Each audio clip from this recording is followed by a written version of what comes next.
İlk öncə hər kəs salamlayıram. Bütün idman sevərləri, özəlliklə voleybol sevərləri salamlayıram.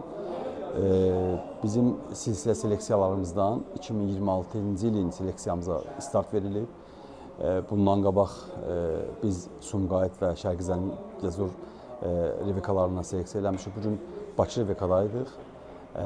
Demək ki, biz üçüncü yeni nəsilli voleybola yığmaq istəyirik, hazırlamaq istəyirik. Bundan öncə iki nəslimiz 2008 və 9-lardan ibarət və 2010 və 11-lərdən ibarət iki nəslimiz hazırdır. Üçüncü nəslin seleksiyalarına başlamışıq. Növbəti seleksiyamız ayın 28-i olacaq Şəkidə. Şəki, Gəncə və Tovuz Revekalarının orada seçdiyi uşaqları görəcəyik. Orada onlarla məşq keçirib və seleksiya edəcəyik. Ayın 7-si də davamında Naxçıvanda olacaq.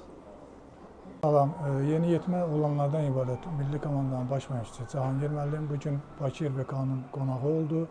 Biz seçimlərə 30 nəfərlə qatıldıq. Cahangir müəllim kateqoriya üzrə öz seçimlərini elədi, gələcək planları, tapşırıqlarını verdi.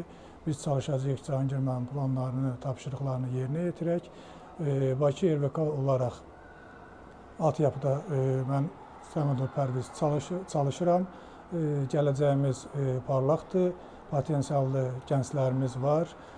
Çalışırıq ki, milli komandaya daha yaxşı material verək, Cahangir müəllimə daha yaxşı oyunçular yetişdirək ki, milli komandamız daha yaxşı çıxışlar eləsin.